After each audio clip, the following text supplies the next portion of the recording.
Hello, and welcome back to another episode of Step by Step, where we create maps here, and hopefully you learn something. Hopefully, you get some value out of this. I want to thank you very much for clicking on the video today. We got a good one. It is the Spider's Den. Let's get into it. Starting off, we want to obviously do our regular things. We're 25 by 25 grid. We're gonna color in the shadows, make sure the grid's on top, blah blah blah. We're gonna add a bunch of land here, and there we go.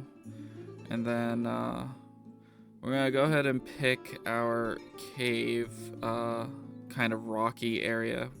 Obviously you want to black it out, and then pick our cave floor, which I think this gray here, like I wanted something kind of like the brown, but I wanted the gray, and then we're gonna put it to a dark gray.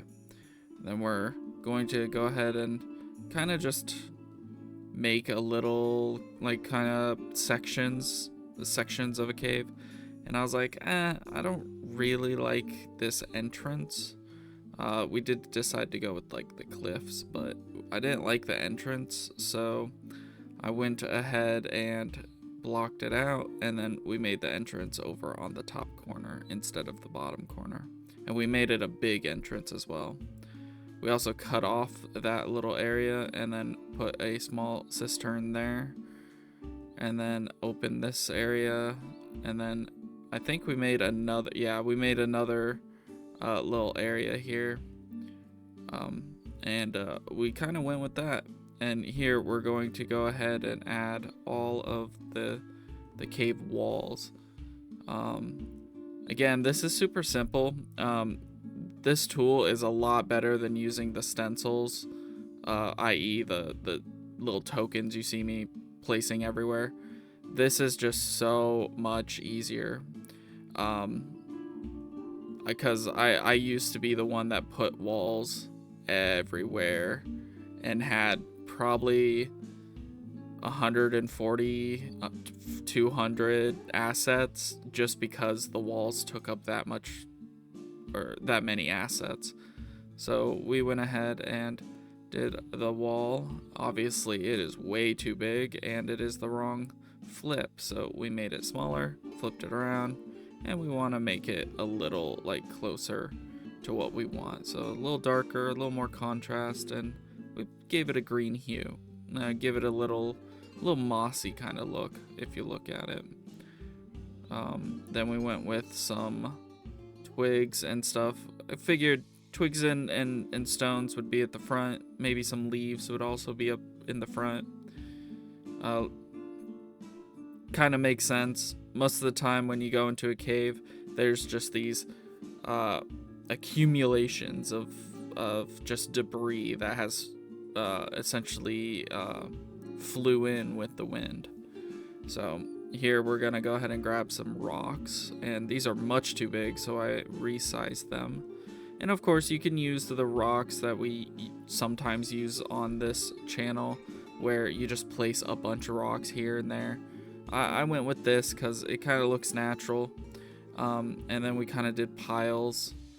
And then we went ahead and I wanted to add a water feature. So I went with a small waterfall that leads into a small stream that goes into the wall, essentially kind of cutting off the entrance there.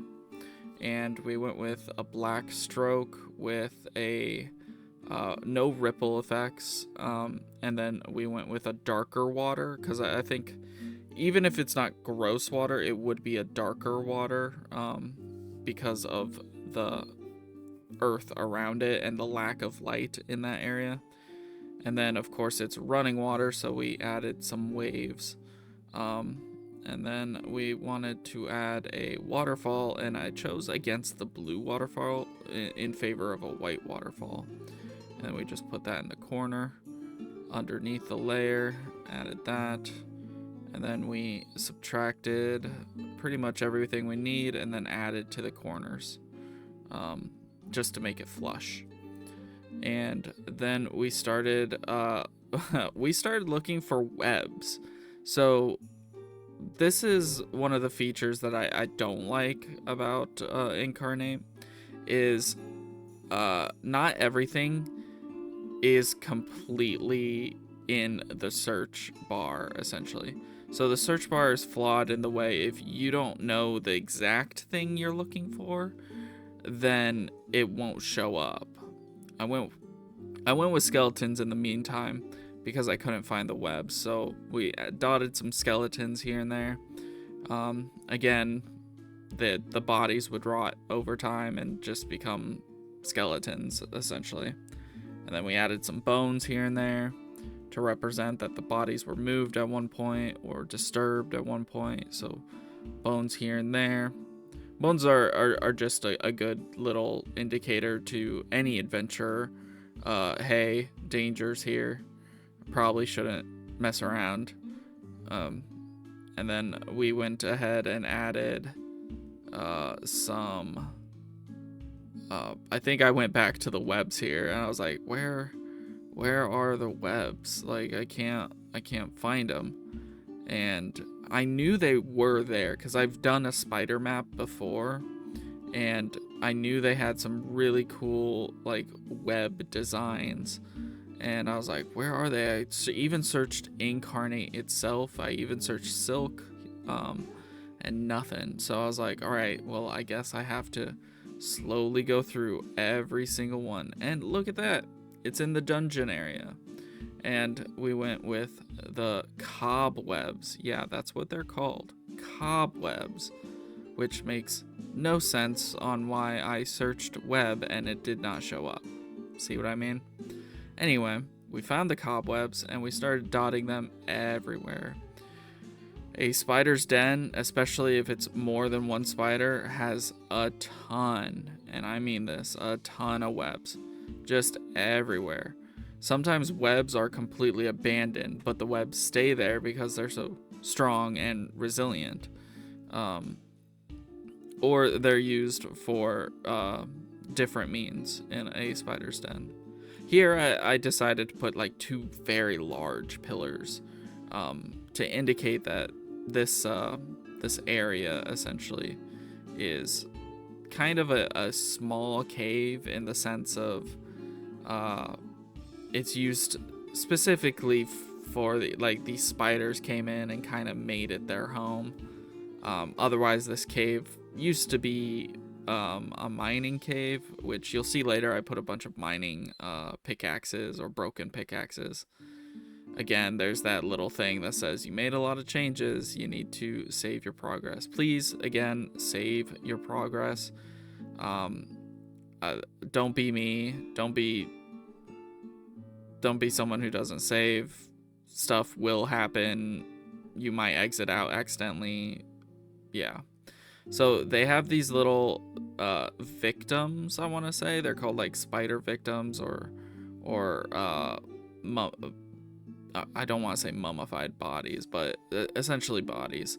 And we put them everywhere as well to indicate that the spiders are definitely not looking for any food sources. And most food sources that they do get, they are keeping for themselves.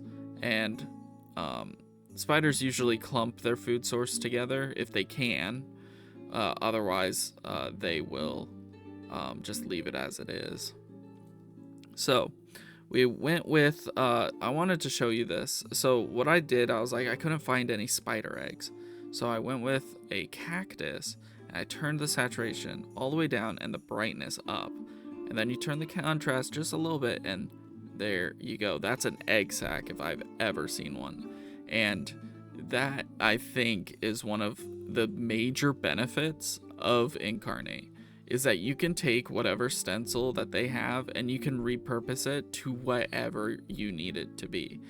And this was like one of my eureka moments when it came to essentially map making and stuff. So, and that's when I really got into map making. And by the way, my assets are like my maps, I have over 500 different maps, but my catalog on Patreon is only, I want to say, 30 or 40 maps.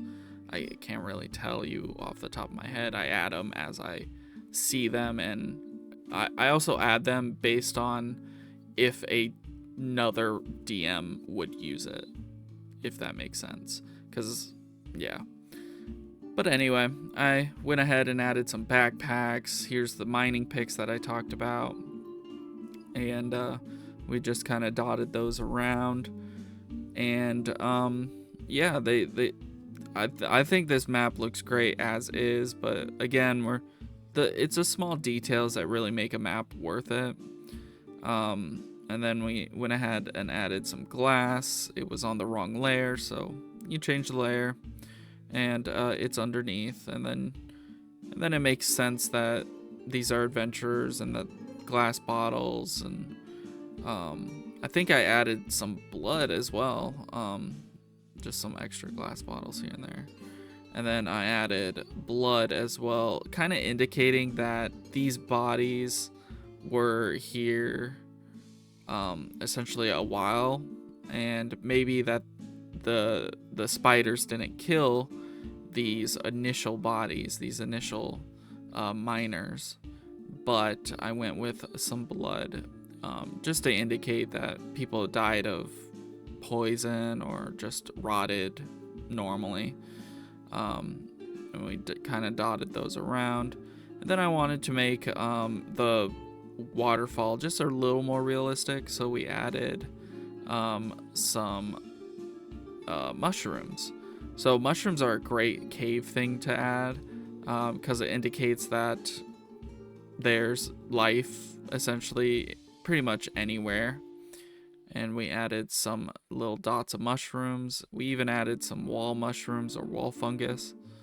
And I think that's pretty much it. I really like this, and as you see, I didn't change anything about this map. I love this map the way it is, and like I don't see any like differences when it comes to a normal cave or something like that. It's just you make it for yourself. As you see, I did add some lighting to the entrance. I always add lighting to a cave entrance if I can. It makes it for your characters to know, hey, this is where we came from. And it also gives that foreboding essence of, hey, there's darkness ahead. So, anyway, I want to thank you very much for watching. Like I say, with all my videos, all my maps are on my Patreon. They are just $1, and you can sign in, get them all, and leave if you want. No harm, no foul. I appreciate pretty much anyone and everyone and anything that comes my way when it comes to the Patreon. So at your discretion if you wish. Anyway, I want to thank you very much for watching. Please like, please subscribe, please comment. Tell me a map that you're struggling to make, or tell me something about your day that made you smile. I don't know. I just I feel like there's a lot of darkness in this world, and sometimes you gotta smile, and these maps and these videos, they make me smile, so I want to know what makes you smile. Anyway, enough cheesiness. I'm gonna go. You guys have a great day, and I will always see you in the next one.